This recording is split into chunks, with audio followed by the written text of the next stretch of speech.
weekend? James, I don't know. I think they'll both be game time decisions or decisions tomorrow. Eric's ready to go. He's off the protocol. His knee's been flaring up and he has not practiced. So, I don't know if he'll be able to go. Chris did some dry offense yesterday and some shooting. We'll see how it is today. We'll see how it is tomorrow. And like I said, that'll be game time. So both of them have been in the training room. They're working their tails off. They know, how important the stretch drive is here for us. They're trying to get ready. I hope, for our team and for them that they can get ready. But right now it's kind of up in the air. Chris Hansen, register guard. Danny, you've been in a similar situation to what Arizona State's in this week, coming off pause, not having played in a week. What do you expect from a team like that, and what have you learned from your own experiences to kind of tell you about what it'll be like playing a team coming off pause?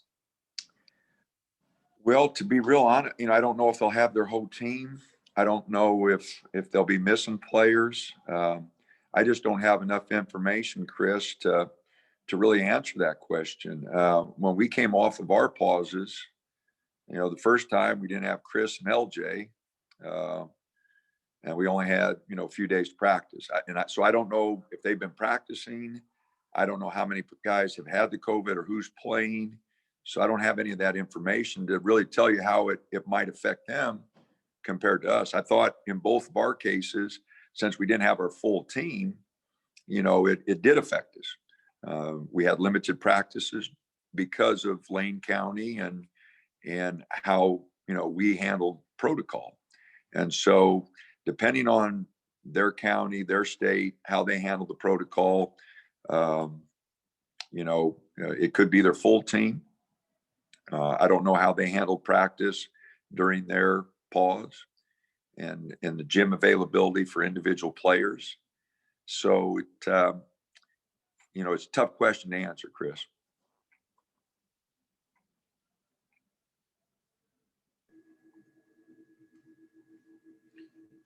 Chris, go ahead. Yeah, with you, kind of the thought process of maybe not having Chris and not having Eric, how do you adjust to not having those two players available, and who do you lean on in case they're not available? Well, it's a couple of really good scorers for us, and fortunately for us, when they weren't available last week, Jalen stepped up and hit some buckets. I thought Amari's defense was really good. So those two guys in particular, going to have to play big, because we lose 6'6" and 6'6", and replace them with two small guards. And so it affects rebounding, it affects defense. Not only the offense, because, they're two of our double figure scorers. So it affects us, but Amari and Jalen are just going to have to step up like they did against Washington. I thought they did a good job. And, so I hope, that everybody's ready to go, but if not, we're just going to have some guys really step up. Rob Mosley. Coach, I wanted to ask about Frank, coming off a pretty encouraging performance, just how that fits in the bigger picture, just his trajectory, how he's developing, and then, what reflections on his performance the other day and how he can build off that.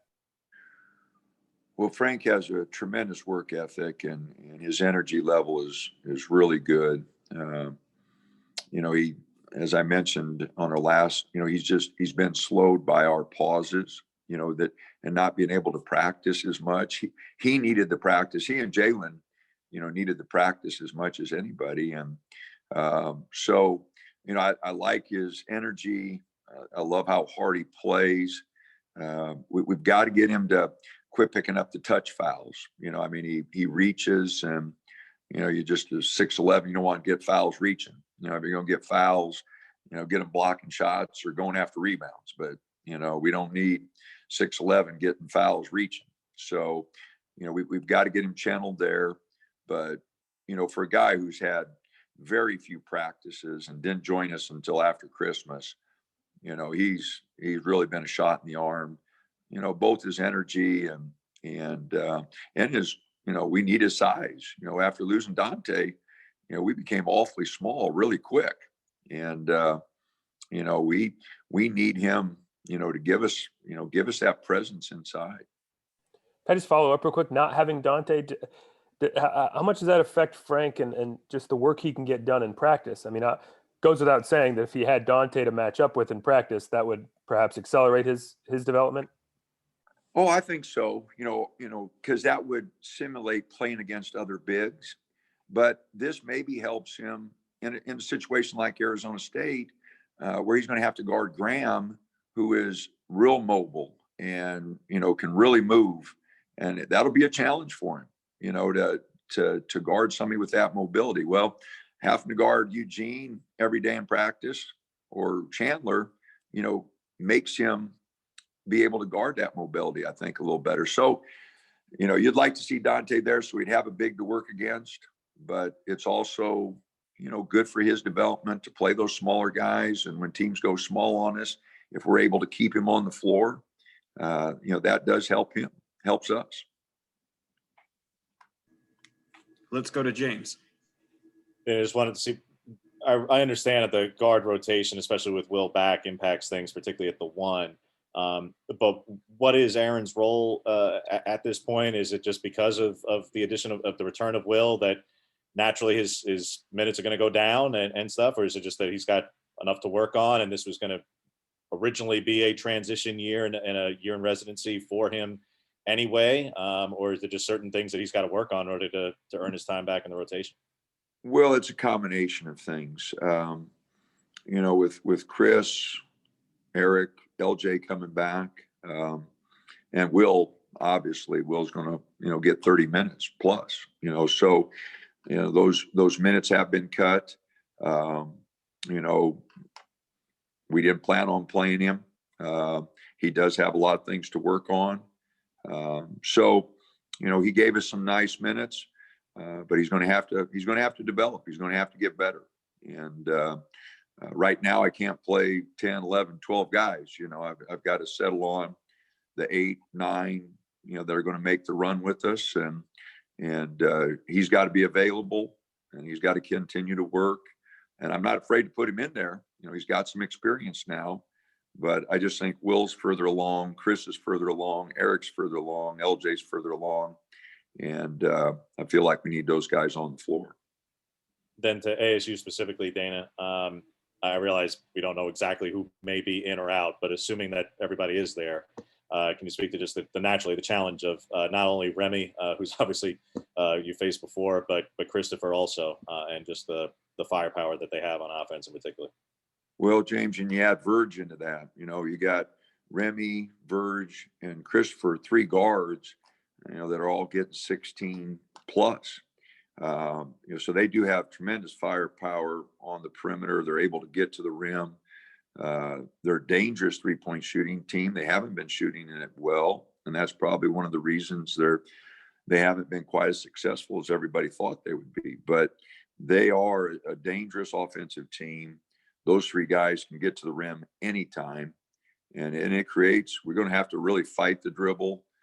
Frank's going to have to protect the rim a little bit. We're going to have to do a really good job of trying to contain those guards, because all 3 of them are capable of 20 plus on any night. Rob Mosley. Just going back to Will, just how you feeling about him coming off the weekend, and is he close to being all the way back to the guy you needed him to be this season?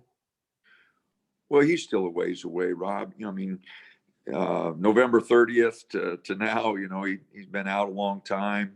As he mentioned, basketball conditioning. I talked to him after the game, and both nights said, "How you feel?" And yeah, my legs. And he said that stopping and starting and turning and defensive stance. It's just a different conditioning than getting on a treadmill and running. So he'll bounce back as his conditioning improves. I thought he made a big jump from Thursday to Saturday night, and he's practiced well the last couple of days. So, we'll continue to get better. But it is going to take some time, but he'll face a lot of pressure from those guards at Arizona State. We got beat there last year because we turned the darn thing over so much. And we're going to have to do a much better job of handling the ball. James? To the big picture, Dana, ordinarily this time, and it kind of holds true again, it's later in the season, and it's looking at the standings and how close everybody is. Do you think that this team, because you do have a good group of veterans who have been there before, but do you think they understand just that the next 3 weekends really decide whether you win the league in the regular season, whether you're in the top 4, whether there's a first round, everything that's at stake here? Or has that even really been a topic of conversation at all because of the challenges, because of pauses, because of who's in the lineup and who's not? And does the big picture even come into, is it even on the radar screen of anybody, or is it there because, LJ's been there, or Will's been there, or Chris has been there, that they're still conscious of exactly how important all these games are? I think our guys have an understanding of it, James. I haven't talked, I just keep talking, fellas, we got to get better. Just come to practice. We got to get better, and if we get better, things will take care of themselves, and I think they know the challenges, that are ahead. But as you mentioned, the pauses have just changed the year. I mean, we've played 14 games. Usually we played 14 games and we're just starting January. We had 13 non-conference and one conference game would be 14 games. And so, from that perspective, we're way behind. And those 2 pauses that we had with no practices put us much further behind. So I emphasize the guys, we got to get better. And I think they know where we're at. They know we got to win games. So I don't need to put that pressure on them, James. I think they know. And, I just keep talking about, hey, every day come to practice. Every time we get prepared for a game, I hope you understand how much better we have to get because we are behind. And, we have the pauses. We've only played 14 games, fellas.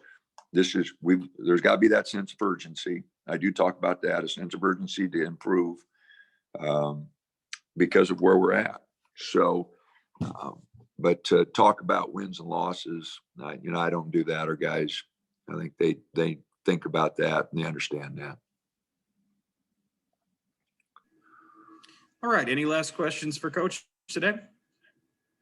All right. Looks like that's it. Thank you, Coach. Appreciate your time. All right, guys. Thanks. Thanks, Dana. Appreciate it. Thanks, everyone. Thanks, Greg.